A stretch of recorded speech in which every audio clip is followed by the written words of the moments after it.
Is it a pedal? Amplifier? None of it? The only thing I'm sure it's not a guitar. Hello, my name is Michał and I'm on Ibbyhead. This channel is journey to document every Ibanez guitar ever made. But hey, this is not a guitar. This looks like a cute little amplifier. And to make things more confusing, it's marketed as a part of pedal series. So let's dig into this. Until 1985, the main Ibanez pedal series was the Series 9, with this classic metal enclosure and the plastic button, like this TS9. Probably the most known, the most classic and the most produced Ibanez pedal. They were produced by Maxon in Japan. In 1985, Ibanez introduced very shortly lived Master series. If I recall correctly, they were all produced by Maxon in Japan also. They're mostly the same circuits as the 9 series, just a different enclosure, which brought its aesthetic more towards the 80s. They were all black with some color markers. Some of them were beige. This series must have been not very popular because just the next year, 1986, Ibanez introduced the new series called Power series. But because most of them has number 10 in their suffix, it's most commonly known as the 10 series, compared to the previous 9 series. The enclosures are more or less the same design, but now they're in like many colors and have slightly different graphics. Some of them were produced in Japan, some in Taiwan, some in both countries. And they were produced until 1989, although the last one appeared in 1990 catalog. Even though in my opinion this is a really cool series of pedals, they were not a commercial success, and like a decade later nobody really remembered about them. Until John Mayer started using TS10 and their popularity re-exploded. This made the TS10, especially Japanese made, one of the most expensive Ibanez pedal out there.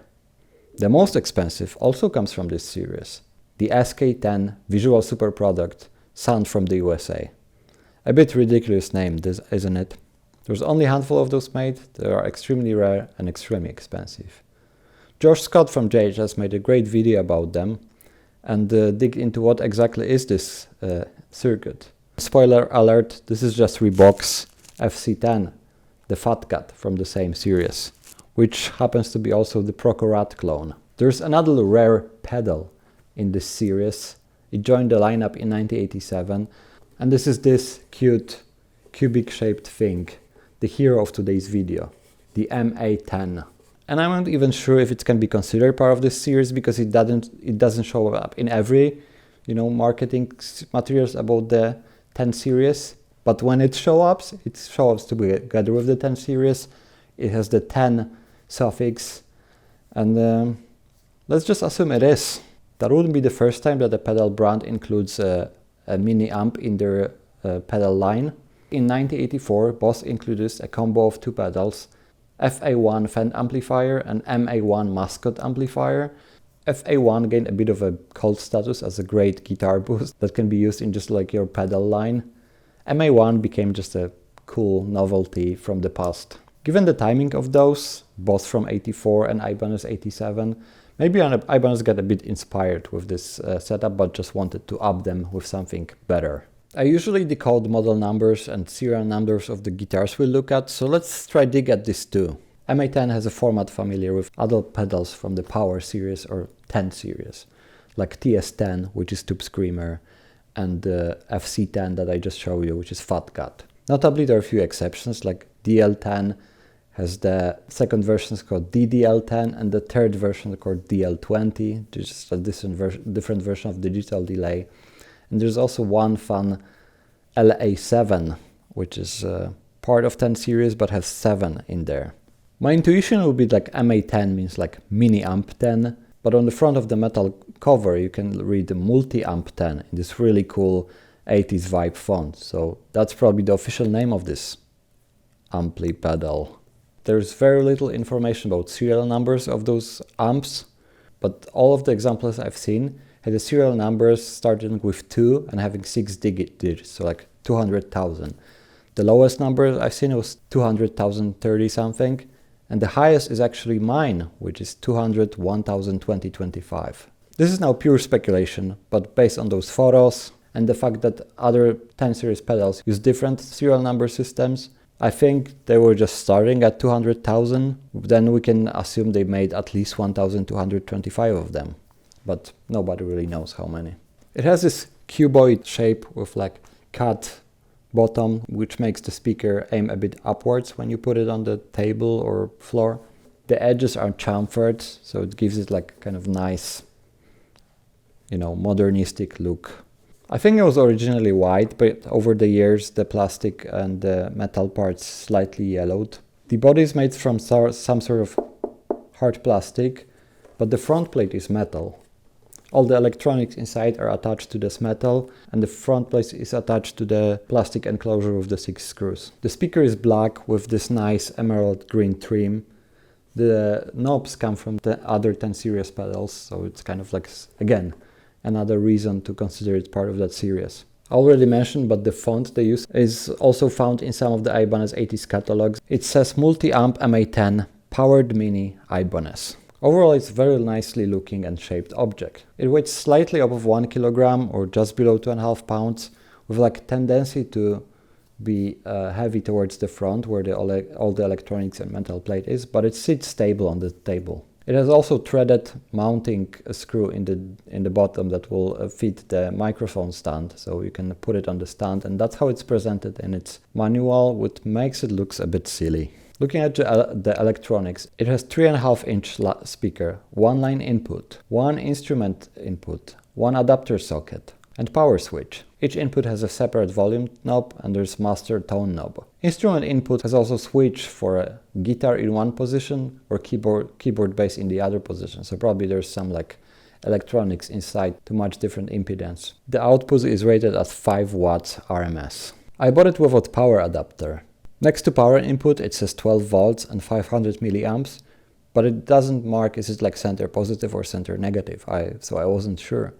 But I started looking at the photos of them online, and there was one auction on Reverb with original power adapter included in, and from the pictures I could see barely that's probably center negative. So I ordered one. What worse can happen? Let's just try. Alright, so I have the amp. I got the power supply. TC Electronics power supply for those huge delays they have, because they need a bit more power. Euro plug, but also other plugs, which is useful. And yeah, this should work because this is central negative and 12 volts, and it's 1 ampere, which is more than half ampere, but that's okay. Will it explode?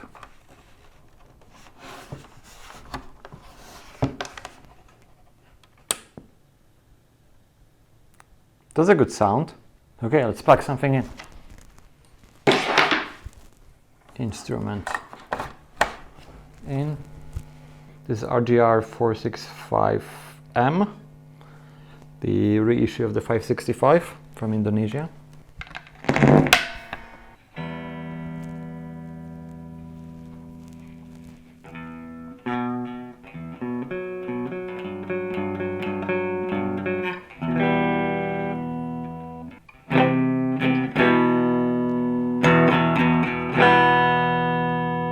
I'm not sure how it sounds through lapel mic, but it sounds pretty good in real life.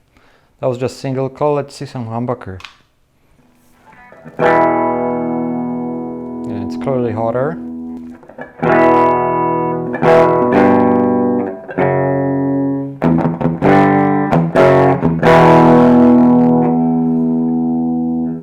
You can see it's overdriving already. Let's do the switch for the other instrument. I guess there's gonna be different impedance.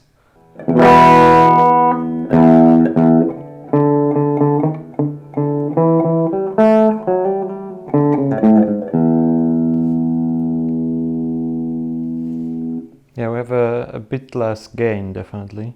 More bass.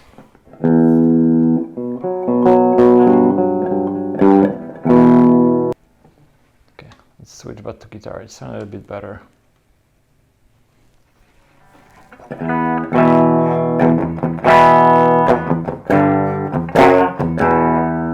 Okay, let's see how it works with some pedal. Let's bring some family members.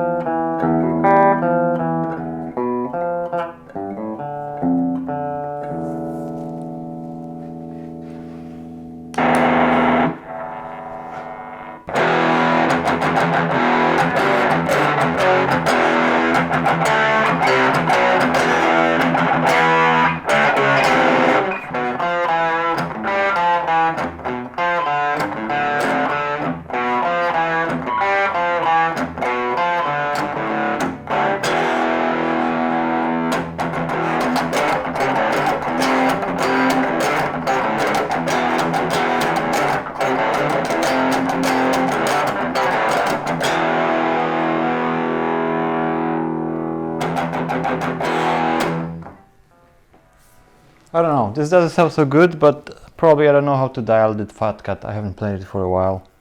Let's try bass.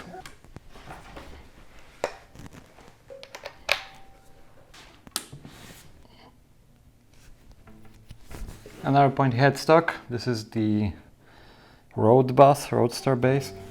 Basically RG-shaped bass.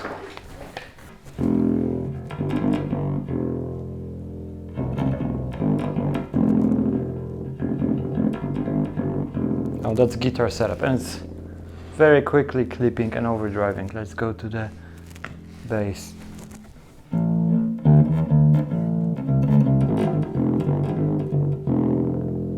But it's also like clipping. But this bass probably has a lot of output.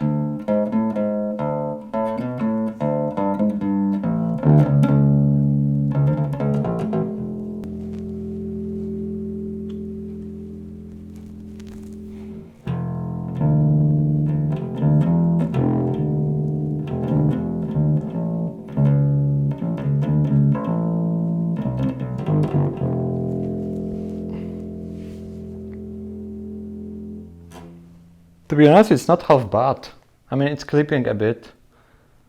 I think it's clipping a bit too early, but otherwise it's probably better sounding amp than my guitar amp for bass. Alright, let's look inside of it. So here's the amp, and it has, as I mentioned, this plastic back, and the front panel is metal and screwed with those 6 screws. So let's unscrew them and see what's inside.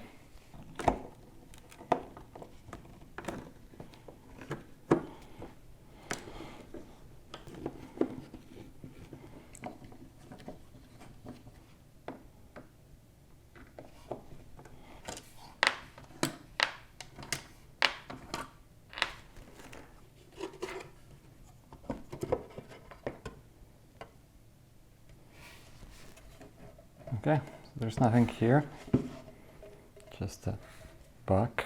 And we have a lot of science here.